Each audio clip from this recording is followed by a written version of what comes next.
high-end vegan restaurant, whatever. You know, I mean, she's just fantastic. But what was just so, I guess, I'm sorry, this does have something to do with your question. The link was that while there wasn't, I don't think, a lot of censorship of recipes and stuff like that, I think it did what it should have done. And then, like, meeting her and seeing, like, wow, she was able to take it. And she really is, like, Joel and I think we're okay cooks, but we're not creative in that way. I think we're creative in other ways, but it allowed people who really have that gift to take this as like a building block or whatever, right, and then use it in ways that's like, wow, this is amazing, you know. So I think it, for that reason, really did something really great, and I had no idea that sort of was happening or possible or whatever. Yeah. So yeah, that was really, really neat. Okay. Well, so that's all awesome stuff, actually. The rambly parts are, you know, always, I appreciate that because it helps with the process. You'll probably use it for something else. Yeah. Exactly. Well, you know, it all builds together. But so, yeah. Do you actually have any favorite recipes from Soy Not Oi? Which ones, and do you still use them? I still use the book all the time. I think just like the first thing that jumps out to me is the peanut butter chocolate chip cookie recipe, just because that was such a classic recipe, and because of the silly dialogue in the beginning, which reminds me, that was actually a very genuine thing that would happen with Joel. Would bug me a lot about making them. So that, you know, that memory, and just like, hey, why don't you make some cookies? Like, oh God. So yeah. So that is part of it, and it happens to be a really fantastic recipe. I make the Caesar's favorite cornbread all the time. I make that recipe all the time. Trying to think, the dough recipes I use. I think a lot of the recipes, honestly, hopefully this doesn't sound egocentric, but I think a lot of them I just make because they were mine. Yeah.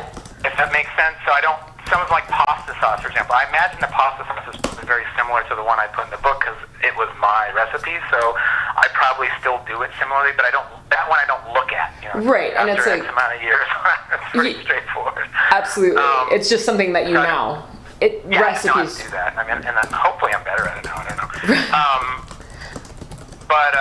Yeah, those are a few that stick out, but I definitely use it all the time, for particularly like if there's like a special event, or if I'm going somewhere where I know a lot of people are vegan, or I want to make sure there's a vegan option or something. It's definitely still a go-to thing for me, even though of course there are other bigger, better, more colorful, blah blah blah, or, you know, better in terms of having more recipes that might sound more exciting in them. I still, you know, still have it as a staple or whatever. Yeah. And so on that note, did you guys ever think about making like an updated Soy Not Oi, or writing another We zine? did, and we talked actually with Emily, the woman I was telling you about. And I think there's still a possibility of that, because what we had talked about doing was like whenever this mysterious 25th anniversary is, doing like a second edition, and then in the second edition having a handful of new recipes, and then having like a handful of people like her write essays about how Soy Not Oi influenced them. So people who are kind of like maybe late 20s, you know, kind of late 20s, maybe early 30s, like that. It wouldn't have to be that generation necessarily, but just that it would be kind of like one generation under us. Right. You know. So yeah, we actually did talk about that as a possibility. Okay, and it still might be happening. Cool. Yeah, and I hope it does. Yeah, it's just a question of, I mean, both of us, it would have to be basically, I think, organized by Joel or I, and we're both like pretty crazy busy with other stuff. But it's definitely worth. I think probably what it would need is someone to actually probably to happen. We would need someone else to be organizing it, and if that makes sense. I mean, I think we can take it on, but I could see it happening better. Like, if Emily was really like, I want to do this, let's go, whatever, and would sort of take charge of it, it would definitely happen. Yeah, totally. It's just that for you guys to start it, it's a little tough. I think just because of, and it's not out of reluctance or anything, because we did talk about it and thought it would be a really fun idea. Yeah. But yeah, just a question of, and actually we talked to AK Press about it, and there was also, like, if we do it when, and what would that, how would that impact the original ones that are still out there, because I still have a lot of the most recent pressing around, and, and then there was some kind of like, silly debate about, well, would that make the original one sell more because then people would want that one, or would they not buy it at all because the recipes would be in the second one? It's just like, well, it's not that kind of item. I mean, they do obviously still sell, some over time, but it's, they're gonna sit. It's not like, it's not like they're selling like hotcakes or something, and we gotta market it well or whatever. It's not that kind of thing. Right. Totally. Not yet, anyway. Yes. Yeah. So, did you ever own many other cook zines? No. The only other ones, I've seen a bunch of them, and I know the one, the other, well, not the other, but the vegan one that's like metal, that's like the Please Don't Feed the Bears. Like Soy Not Oi, but it's all like sort of exclusively metal stuff, like heavy metal stuff. Yeah. I saw that. I think that one's really cool. I'm doing an interview with the author from that as well, so. I'm sorry? I'm doing an interview with the author from Please Don't Feed the Bears as well. Oh, yeah. Oh, cool. Yeah. I thought that was really well done. Yeah.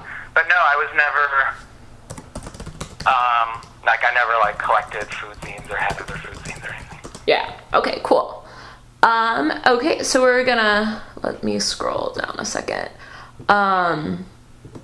So I'm gonna switch veins a little bit. Where does punk fit into all of this? And did you consider, where does punk fit into all of this? Did you consider yourself a member of the punk scene when you compiled the zine? Yes. Okay. We considered ourselves, definitely considered ourselves a member of the punk scene. We were, at the time, very active, as I said, setting up shows, and, being friends with other people in punk. So, it was definitely, and, obviously in the book, there are times like, you should be listening to Crucifix when you make this seitan or whatever. So, it's clearly very integrated in that way. Although again, that, I think what's funny about that's another example of one of those things that wasn't something that we said, okay, in the recipes make sure you say this. We just kind of did it. Right. If that makes sense. So it wasn't kind of spelled out, okay, each recipe should should have a music preference, it should have a silly joke, and whatever. It's just some of them had them because that's what we were thinking at the time. Right. So it was very much a part of that, and it was seen as I think, clear, because obviously with punk, like any other sort of category for capturing anything, people come to it for multiple different reasons, and I think in terms of what constitutes rebellious behavior, or rebellion is also, there's lots of different ways of sort of being rebellious. For us, it was definitely not in the kind of archetypal Sex Pistols, just fuck you for fuck you's sake, but it was really more finding different ways of living that expressed values that were important to us. So I think it was very punk in that it was done really cheaply, it was done by a community, it was important and not censored, and purposely thought about things like making sure that women were represented and making sure that we had sort of shout-outs to different kinds of issues that were important. And so it was very much for us, a punk rock expression, in terms of a resource or something that you create. Yeah, absolutely. If that makes sense. Yeah, no, it absolutely does. So it's not just punk because it mentions punk bands in it, or because people that were punk did it, but was punk because it was sort of emblematic of how we connected to punk music in terms of this is a radical way of living life.